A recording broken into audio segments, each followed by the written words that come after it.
আগে চেক করো, তারপরে বিশ্বাস করবা, ঠিক কিনা? তাহলে এখন থেকে একটা কিছু শুনলে বিশ্বাস করবেন। একজন এসে বলল, ভাইজান আপনার মেয়েরে দেখলাম আরেক ছেলের সাথে বাজারে ঘোরাফেরা করে, ওই রমনার বটমূলে দেখলাম আপনার মেয়ে আরেক ছেলের নিয়ে ফষ্টি নষ্টি করে, লোকের কথা বিশ্বাস করে বাসায় যে মেয়ের চুলের মধ্যে ধরে মাইর, আইজো মায়ের কাইলো মাইর। এরকম হইতে পারে না? হয়তো ওই লোক আপনার মেয়ের মতো দেখতে আরেক মেয়েকে দেখছিল। এরকম হয় কিনা সমাজে? একজন এসে বললো, ভাই আপনি এখানে ভাবিরে তো দেখলাম ওই জায়গায় আরেক লোকের সাথে ঘোরাফেরা করতেছে, খবর রাখেন না বাসা? আপনি রেগে মেগে, ঘটনা কি?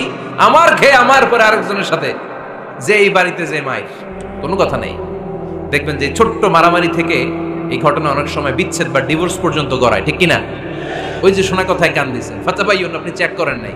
হয়তো আপনার স্ত্রীর মতো দেখতে বা আপনার স্ত্রী যে জামা পরে, যে পোশাক পরে, এরকম পোশাক পরে আরেক নারীকে দেখছে, আপনার বউ না এটা। আপনার মেয়ের ব্যাপারে যে তথ্য দিয়েছে এটা সঠিক নয়, সে আপনার মেয়ের মতো আরেকটা মেয়েকে দেখেছে, এসে আপনার কাছে বলে দিছে, আপনি বিশ্বাস করছেন। ভেজাল আছে না নাই? এই ভেজালগুলোকে থামানোর জন্য কোরআনে এই বিধানগুলো নাজিল করেছে কে? তাহলে ফরিদপুরের ভাইয়েরা, সমাজটাকে সুন্দর রাখার তথ্য একটা শুনলেই বিশ্বাস করবেন না। সিলে কান নিয়ে গেছে শুনলেই সিলের পিছনে দৌড়, নাকি? কি করবেন? আগে কানে হাত দিয়ে একটু দেখবো কান দুইটা আছে না নাই, তারপরে চিলের পিছনে দৌড়ান। তাহলে এখন থেকে আমরা তথ্য একটা শুনলেই বিশ্বাস করব। তাহলে কি করবেন? বলতে হবে কি করবেন? যাচাই বাছাই, জাস্টিফিকেশন অফ দ্য নিউজ। কোন নিউজ জাস্টিফিকেশন ছাড়া আমরা প্রচার করব, বিশ্বাস করব, শেয়ার করব না। আল্লাহ বললেন, ইয়া আইয়ুহাল্লাযীনা আমানু লা ইয়াসখার কওমুম মিন কওম। ওহে আমার ঈমানদার বান্দারা, শোনো শোনো, খবরদার কখনো কোনো মুমিন বান্দারে ঠাট্টা করো না, অবজ্ঞা করো না, ঠাট্টা করো না। তার মনে কষ্ট হয় এমন কোন কথা তারে বলো না। Never scoff of anybody. কাউকে নিয়ে ঠাট্টা করবেন না, তার দেহ নিয়ে, তার আকৃতি নিয়ে, তার বংশ নিয়ে।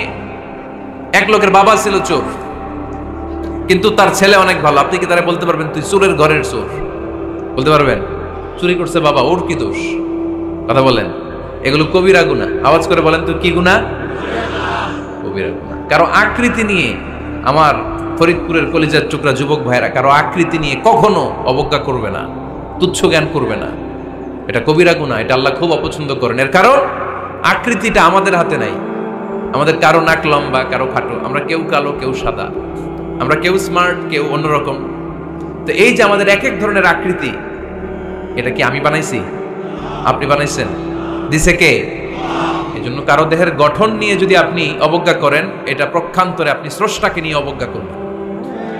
কারো দেহের আকৃতি নিয়ে যদি আপনি তুচ্ছ করেন, তাকে তুচ্ছ করেননি, আমার রবকে আপনি তুচ্ছ করেছেন। চিল্লায় বলেন ঠিক কিনা?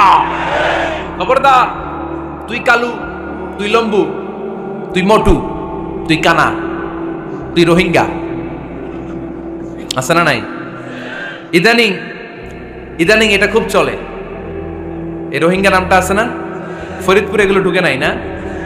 আমাদের ওইদিকে দেখি কি অবস্থা, কারোর সাথে কেউ লাগলে তুই রোহিঙ্গা। কি আশ্চর্য, এই গালি কবে আসলো? হ্যাঁ, অনেক ধরনের গালি। ঢাকায় আর একটা চলে ফইন্নির ভূত, কি বলে? এই এগুলো আগে শুনি নাই আমরা, রিসেন্ট এগুলো বলা শুরু করছে। ফইন্নির ভূত, রোহিঙ্গা না, এগুলো বলে আপনি কাউকে অবজ্ঞা করতে পারবেন? পারবেন না। খবরদার, এটা কবিরা গুনাহ, এটা ছোট গুনাহ মনে করবেন না। কারণ আকৃতি নিয়ে তুচ্ছ করা যায় না, কারণ আকৃতি দান করেছে কে? ওয়াল্লাযী ইউসাউইরুকুম ফিল আরহামি কাইফা ইয়াশা লা ইলাহা ইল্লা হুয়াল আজিজুল হাকীম। তিনি এমন সত্তা যিনি তোমাদের চেহারার অবয়ব দিয়েছেন, তোমাদের আকৃতি দান করেছেন তখন যখন তোমরা মায়ের পেটের ভেতরে ছোট্ট জোকের মতো ছিলা। মায়ের পেটের ভেতরে আমরা যখন সবাই এত ছোট্ট, তখনই আমাদের চেহারার আকৃতি দিয়েছে কে? কে সুন্দর হব, কে ছেলে হব, কে মেয়ে হব, কে মোটা হব, কে চিকন হব, আমার ইচ্ছা হয়েছি? আওয়াজ করে বলতে হবে, কার ইচ্ছায়? প্রত্যেককে যদি আল্লাহ প্রত্যেকের নিজের চেহারা ডিজাইন করতে দিতেন, আল্লাহ যদি বলতেন তোমার চেহারাটা কেমন হবে তুমি ডিজাইন করো, তাহলে আপনি আপনারা কেমন বানাতেন? হ্যাঁ বলেন, ফরিদপুরের ভাইরা বলেন, সুন্দর করে বানাতেন তাই না? সবচাইতে স্মার্ট, সবচেয়ে সুন্দর করে আমি আমার চেহারাটা বানাতাম যদি আমাকে ডিজাইন করার সুযোগ দেওয়া হতো। কিন্তু এই সুযোগ তো আল্লাহ দেন নাই। ডিজাইন স্বয়ং করে দিয়েছেন কে? কোন নারীকে যদি আল্লাহ বলতে, এই নারীরা তোমাদের চেহারা কার কেমন লাগবে তোমরা বানাও, প্রত্যেক নারী কি করতো? বিশ্ব সুন্দরী করে নিজেকে বানাতো। খুদ ধরার মতো কোনো জায়গা সে নিজের জন্য রাখতো না, ঠিক কিনা? কিন্তু এটা আল্লাহ দেন নাই, এই আকৃতিটা আমাদেরকে সরাসরি দান করেছেন কে? খবরদার, আমাদের অনেকে বিকলাঙ্গ, আমাদের অনেকের হাত ছোট, পা বড়, দেখতে মোটা, কেউ চিকন কেউ কালো। খবরদার, কারো আকৃতি নিয়ে কখনো কোনো অবজ্ঞার সুরে, ঠাট্টার সুরে কোনো কথা আমরা বলবো না। রাজি আছেন? সবাই রাজি আছেন? আল্লাহ রাসূল সাল্লাল্লাহু আলাইহি ওয়াসাল্লামের এক সাহাবী ছিল, নাম ইবনে মাসউদ রাদিয়াল্লাহু তাআলা। ওনার পায়ের নলা ছিল খুব চিকন, অস্বাভাবিক চিকন, স্বাভাবিক না। তো উনিও এটা ঢেকে রাখতেন, দেখাতেন না কাউকে। একদিন উনি খেজুর পাড়ার জন্য খেজুর গাছে উঠলেন। খেজুর গাছে ওঠার পরে নিচ থেকে সাহাবারা পায়ের চিকন নলা দেখে ফেলছে। দেখে সবাই হাসি, সবাই হেসে কুটি কুটি। বিশ্বনবী বললেন, হেসো না, খবরদার, আমার ইবনে মাসউদের পায়ের চিকন নলা দেখে হেসো না। আমার ইবনে মাসউদের এই পায়ের চিকন নলা যদি মিজানের পাল্লায় উঠিয়ে দেয়া হয়, কিয়ামতের দিন উহুদ পাহাড়ের চেয়েও ভারী হয়ে যাবে। খবরদার, আমার ইবনে মাসউদকে আমার আল্লাহ অনেক পছন্দ করে, তার পা চিকন দেখে তাকে তুচ্ছ করো না। আল্লাহর হাবিব সাল্লাল্লাহু আলাইহি ওয়াসাল্লামের 11 জন স্ত্রীর মধ্য থেকে একজন স্ত্রী ছিলেন একজন স্থূল আকৃতির, অবিসিটি ছিল, একটু মোটা। ওনার নাম ছিল সাফিয়া রাদিয়াল্লাহু তাআলা আনহা। আম্মা জান আয়েশার সাথে একবার সাফিয়ার ঝগড়া। নবীদের বউদের মাঝে মাঝে মাঝে ঝগড়া হতো, তবে সেটা হতো মধুর ঝগড়া। সুবহানাল্লাহ পড়েন। আম্মা জান আয়েশা রাদিয়াল্লাহু তাআলা আনহার বাসায় একদিন বিশ্বনবী বসা ছিলেন। আরেকজন স্ত্রী, বিশ্বনবীর আরেকজন স্ত্রী রান্না করে কিছু খাবার আম্মা জান আয়েশার ঘরে পাঠিয়েছেন। এক দাসী দিয়ে বলল, যাও এটা আয়েশার ঘরে দিয়ে আসো, কারণ নবী আয়েশার ঘরে। আম্মা জান আয়েশা রাদিয়াল্লাহু তাআলা আনহা বললেন, এগুলো কি? ওই দাসী বলে, তরকারি। কে দিছে? অমুক স্ত্রী। কেন দিয়েছে? আমি কি রান্না করতে পারি না? তোমরা রান্না তোমরা খাও। এই কথা বলে পাতিল সহ উড়ায় মারছে চেহারার মধ্যে। এর কারণ ওনারা মানুষ ছিলেন, মানবীয় ব্যাপারগুলো ওনাদের মধ্যেও কাজ করত। আবার এক স্ত্রী ঝোল দিয়ে রান্না করে কিছু খাবার নিয়ে এসেছে। আম্মা জান আয়েশা রেগে মেগে ওই ঝোল নিয়ে ওই স্ত্রীর গালের মধ্যে মেখে দিয়েছেন। বিশ্বনবীর আরেক বউয়ের গালের মধ্যে ওই ঝোল লাগাই দিচ্ছে। এবার ওই স্ত্রী বিশ্বনবীর কাছে যেয়ে বলে, ইয়া রাসূলুল্লাহ, দেখেন আয়েশারে আপনি বেশি আদর করেন তো, দেখেন কি করে আমাদের সাথে। এই যে আমাদের গালের মধ্যে ঝোল মাখাই একবার মেকআপ বানাই দিচ্ছে। বিষ্ণু সাল্লাল্লাহু আলাইহি ওয়াসাল্লাম বললেন, তাই? আয়েশাকে ডাকো। আম্মা জান আয়েশা রাদিয়াল্লাহু তাআলা আনহা আসলেন। আল্লাহ রাসূল সাল্লাল্লাহু আলাইহি ওয়াসাল্লাম বললেন, তুমি কি আমার এই স্ত্রীর সাথে এমন আচরণ করেছো? আম্মা জান আয়েশা বললেন, করেছি। কেন? আম্মা জান আয়েশা বললেন, তখন মেজাজটা গরম ছিল, এখন বুঝতে পারতেছে আসলে এই কাজটা করা ঠিক হয় নাই। এবার বিশ্বনবী বিচার করবেন। বিশ্বনবী বললেন, আল কিসাস, যেমন করা হয়েছে বিচার হবে তেমন। তোমার গালে যেমনি ঝোল লাগাই দিয়েছে, তুমি একটু ঝোল নিয়ে আয়েশার গালে লাগাই দাও। সুবহানাল্লাহ পড়বেন না? ওই স্ত্রীও কিছু ঝোল নিয়ে আম্মা জান আয়েশার গালে লাগাই দিল। এখন দুইজনে হাসতেছে, বিশ্বনবীও হাসলেন, আরশের উপর থেকে খুশি হয়ে গেলেন। কে? তো স্ত্রীদের মধ্যে মাঝে মাঝে এটা ঘটতো। সাফিয়া রাদিয়াল্লাহু তাআলা আনহা ছিলেন একটু মোটা।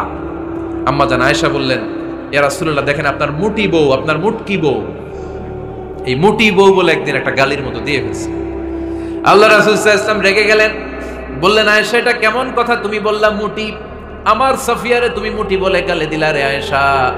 ইয়া আয়েশা লাকাদ কুলতি লা কালিমা লাউ মুসিজাত বিমাইল বাহরি লামাজাজাতহু।